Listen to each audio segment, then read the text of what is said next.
बहुत पुरानी बात है। एक सपेरे ने एक सांप को पकड़ लिया और उसे टोकरी में बंद कर दिया। उसी समय उसने एक चूहे को पकड़ा और सोचने लगा कि यह चूहा मेरे सांप के लिए स्वादिष्ट भोजन है। ऐसा सोचकर उसने चूहे को भी उसी सांप की टोकरी में बंद कर दिया। सांप ने टोकरी में जैसे ही चूहे को खाने के लिए मुंह खोला, तभी चूहा डरते हुए उससे बोला, प्रिय मित्र सांप, मुझे मत मारो। यदि तुमने मुझे नहीं मारा तो मैं तुम्हें इस कैद से आज़ाद कर सकता हूँ। चूहे की ये बात सुनकर सांप सोचने लगा कि यह छोटा सा चूहा मुझे कैसे छुड़ा सकता है। उसने कहा, जब मैं खुद अपने आप को नहीं छुड़ा सकता हूँ तो तुम क्या खाक छुड़ाओगे? तुम कुछ नहीं कर सकते। मुझे बड़े जोरों की भूख लगी है। चूहा बोला, मुझे खाकर क्या फ़ायदा? वैसे भी तुम्हारा पेट भी नहीं भरेगा। वही अगर तुमने मुझे छोड़ दिया तो मैं तुम्हें छुड़ा सकता हूँ। फिर तुम्हारे जी में जो आए वो खा सकते हो।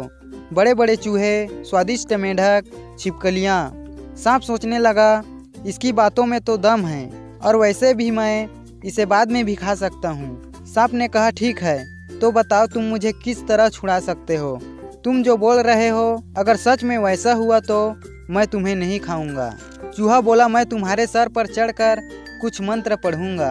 बस तुम अपनी आंखें बंद रखना। जब तक मेरा मंत्र पढ़ना बंद ना हो जाए तब तक अपनी आंखें बंद रखना, जरा भी हिलना मत। सांप ने कहा, ठीक है, तुम जैसा कहो मैं वैसा ही करूंगा, लेकिन बाहर निकलने के बाद तुम मेरी राह देखना। ऐसा कहकर सांप ने अपनी आंखें बंद कर ली। चूहा सांप के सर के ऊपर चढ़कर अंदर से टोकरी को कुतरने लगा। टोकरी में एक बड़ा सा छेद बन गया। चूहा झट से बाहर आया और कूदकर भाग गया। थोड़ी देर बाद सांप ने अपनी आंखें खोली और वह भी बाहर आकर चला गया। सांप आज़ाद होकर जंगल में घूमने लगा। सांप ने सोचा कि न जाने वह मूर्ख चूहा कहाँ चला गया। भूख के मारे जान निकल रही है। वह उस चूहे को इधर उधर ढूंढने लगा।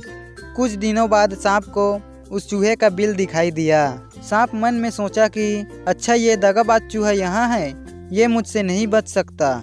उसने चूहे को कहा, अरे वो मित्र चूहे, तुम कहाँ गए थे मुझे अकेला छोड़कर? अब बाहर आ भी जाओ, क्यों छिपे हो? हम दोनों तो कितने पुराने मित्र हैं। चूहा बोला, दोस्त और तुम ये क्या बोल रहे हो? ऐसा भी कभी हो सकता है? हम दोनों कभी भी दोस्त नहीं बन सकते। उस दिन मैं मजबूर था, इसलिए दोस्ती का नाटक करना पड़ा। दोस्ती हमेशा बराबरी वालों के साथ ही होती है। जाओ भैया जाओ, मुझे माफ़ कर दो। ऐसा कहकर चूहा बिल के अंदर चला गया। सांप ने कहा, अरे ये तो काफ़ी होशियार निकला। इसे फंसाना कोई आसान काम नहीं है। मुझे कहीं और जाकर मेरा भोजन ढूंढना पड़ेगा। ऐसा कहते हुए सांप चला गया। दोस्ती हमेशा बराबरी के लोगों के साथ ही करनी चाहिए।